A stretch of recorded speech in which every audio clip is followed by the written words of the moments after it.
гараа зогсоотгож гэж хүсэх гэсэн микрофон ээжүүд.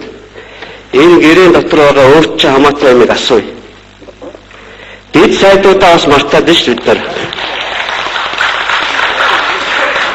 Энэ дотроос би зүгээр тавчхан асуулт асууя. Сайдаар гараад тэр микрофоны юм зогсоодохдоо асуулт асуух сайд нь их юм бол сүлэтэ авчихсан.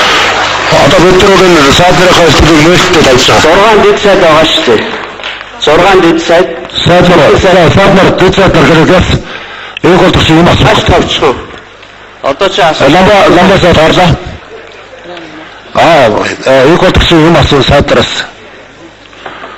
Асуулт нь хариул. Өсөө юм дэд сайднараас. Манай эдс бүгдээрээ ингээс өгсөн. Наашаа ингээс өгсөн тийм үү? Жаа наашаа зогсох. Сайдра энд ийш хойш энд ийш зогсож байгаа наад. Манайх бас харагдав. Ийм сайднэр байсан. Алгатаач болохгүй шүү. Хариултанд харин өдөрж байна. Хамтран ажиллах гэрээний нэгдүгээр зүйл энэ дотор 100% бийсэн залт байна л да. Сайднаа 60-40 нугааж авна, байнгын ороогоо хувааж авна. Тийм залтууд бол байгаа. Би гэхдээ одоо билээгүй залтаас нь асууя. Жил болгон 60 мянган ажлын байр бий болгоно гэсэн нэмхүү сайдаа, дэд сайдаа. Яг өнөөдөр хэд болсон байгаа. Та хариултаа. Би энэ зүгээр нэгээс нь явж чинь. Тэр микрофон байна. Тэр за нэмхүү сайд очиж микрофон хариулж.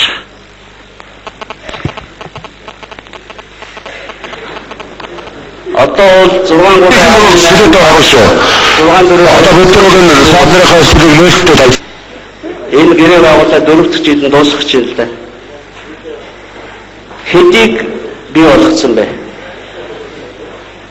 Хэдий юу вэ? Жил болгон 60 мянган ажлын байр бий болгоно гэсэн байна. Болгож эхлэн гээгүй байна, болгоно гэсэн байна.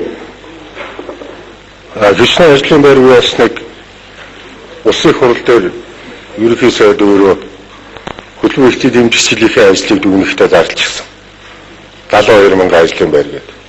600 бол 60 мянган дөрөв хөгжүүлэхээр 240 мянган шүү. 2011 оны ажлын байрны дүн 72 мянган тий. За энэ бол билег юм биш. Нийтдээ өмнөх жилүүдийнх нь ажлын байрууд бол тухайн үед зарагдсан явж байсан. Нийтдээ бол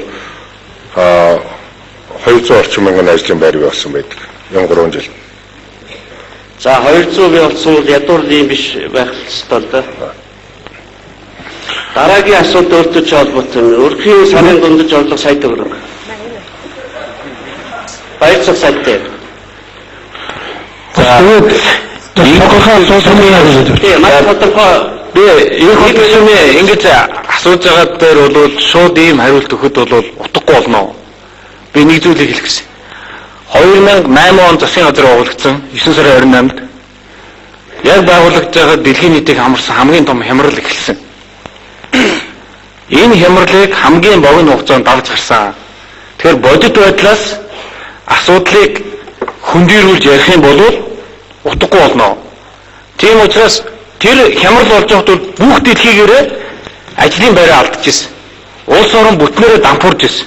Одоо дампуурсан бүтнээрээ дампуурсан улс шүү дээ. Исланд байна, Грек байна, Португал байна.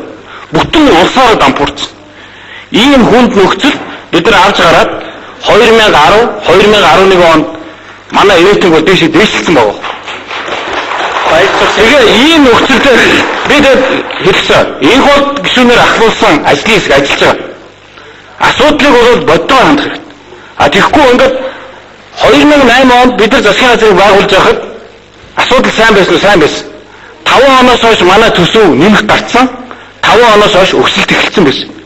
Бидний хийжсэн тооцоо бол энэ өсөлт цаашаа үргэлжилнэ. Ийм тооцоогоор явж. Тийм учраас 2008 оны төгсгөл 2009 он бүхэлдээ бол амьд үлдэх ёстой гэсэн ийм л жил байсан. Баярцаг сайдаа. Тийм учраас хөтөлбөрөөсөн. Тэгэхээр энэ хурд гишүүнийг яг ингэж асуух юм бол бид нар 8 онд энд байж байгаад саран дээр байж байгаад 12 онд ирээд асууж байгаатай адилхан болно. За тодорхой асуудал халж болсон. Гишүүд бол бидний төлөө саналаа өгч байгаа сонгогчд та хэд бол дахиад дэд нэмшигчд байхгүй юу? Битэн арга зүгээр асуултаа асуух. Яг ингэж асууж штэ. Яг сумын хөлөвд очиод надаас ингэж асууна. Тийм учраас би баялцах цайдаас хариултаа авч явах гэдэг байхгүй юу? За би их бол төсвийн гол юмнуудыг хариулдаг. Хамгийн хүнд хэцүү нөхцөл энэ амлалтыг бол биелүүлсэн. Ямар амлалт вэ гэхээр 1.5 сая төгрөгийг уул уурхайгаа эргэлтэнд оруулаад энийг шийднэ гэсэн. 2012 оны төсвийг хэлсэн тогтоолоор бол энэ асуудлыг бол бүрэн шийдсэн байна. 500 мянган төгрөг энэ бол хамгийн том асуудал байна.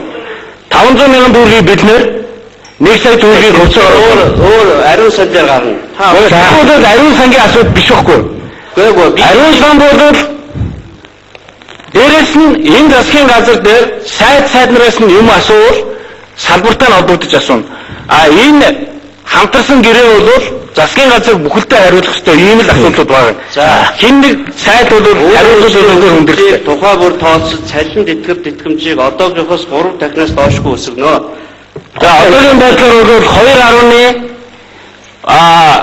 бага орлоготой төрийн албан агчид 2.5 албан агчид гэж бичээгүй байна л да. Өндөр орлоготой цалин тэтгэвэр тэтгэмжийг давхар хариулж байна. Цалин тэтгэвэр тэтгэмж бол яадгүй гэхээр 3 талд тогтоогоод зөвхөн төрийн албаагч дээр төр мэдэж ярьдаг.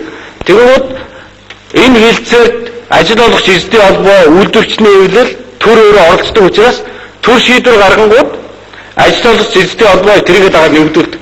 Тэгэхээр бага орлоготой иргэд дээр 2.5 дахин дундаж орлоготой иргэд дээр 2 дахин өндөр орлоготой иргэд дээр бол 1.7 дахин нэмэгдүүлэхээр ийм шийдвэрийг бол улсын их хурл гаргасан. 8 онтой харьцуулахад уу? 8 онтой харьцуулахад. Тэгэхээр бүх айлын орлого 2.5 дахин нэмэгдсэн үү? Энэ айлын орлого гээгүй байгаа. Бүх айл гэж юм л да. Үгүй. Тэрийг яг уусгах. Та нар 3 жилийн дараа энэ тэтгэвэр тэтгэмжийг одоогоос 3 дахин гэж байгаа байхгүй юу? За шинээр гэр бүл олгосод шин төрсөн болон нийт хүүхдэд мөнгөнд тусламж итгэлийг өргөжлүүлээ олгоно. Нэмхүү. За энийг үгүй. Нэмхүү хариулдаггүй. Энийг улсын хурл дээр хүний хөгжлийн сан байгуулалтаа энэ асуудлаа бол татгалзаа гэж шийдсэн шүү дээ. За шинээр 3 хүүхэд Монгол улсын хөгжлийн сан гэж байна. Байхгүй бол хүний хөгжлийн сан бий болсон. Алдаад ирэхэд 2 одонтой ихэд 500 мянга, 1-р одонтой ихэд 1 сая төгрөг тэтгэврийг жилээр олгоно. Одоо сонгуул дуусч байна. Би сонгогчийг асуугаад байна шүү дээ. Би сонгогчтой хариулахын тулд. Гэтэ энэ бол өөрөө яг процесс донд нь оролцоод баялцаад тийм баярцах сайдаа биднийг нөхцөл байдал маань юу нэгсэн болоогүй хэн сойрхгүй шүү дээ. Манай өрхийн дундаж орлого сая төгрөг болсноо болоогүй л гэж асуув. Би одоо ганцхан хэлчихье. Ардсан намын 2008 оны сонгуульд орсон мөрийн хөтөлбөр 100% биелсэн. 100% биелсэн.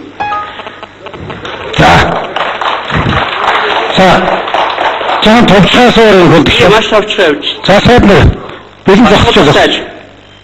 Хотсорын газрын гэр хорооллын дэд утсыг сайжруулахын зэрэгцээ. Би яг энэнийхээ дараалалаар яваад байгаа шүү. Тэгээ хамаагүй үсрэл хийж байна. Бүгдийг бас зогсчихсан хөл биш. Маш товчхоо. За энэ бол асуухгүй шүү дээ. 100% биелсэн гартаа асуухгүй.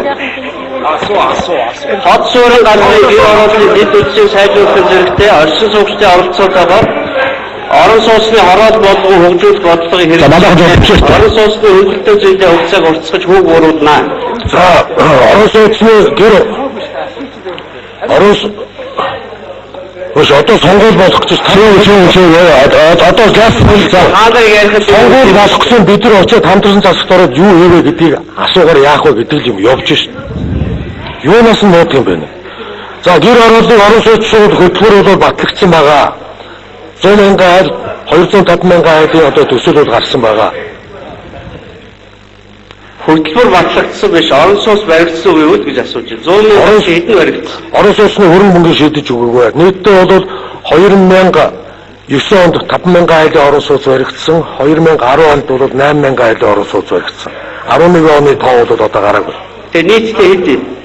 Нийтдээ нэг одоогийн байдлаар нэг 18 мянган айлын орон сууц баригдсан. 100 мянгаас 18 байна тий.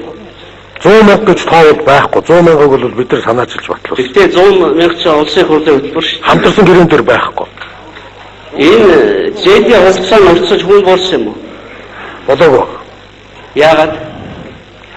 Мөнгөний асуудал бол над дээр байхгүй. Мөнгөний асуудал үгнэ. За.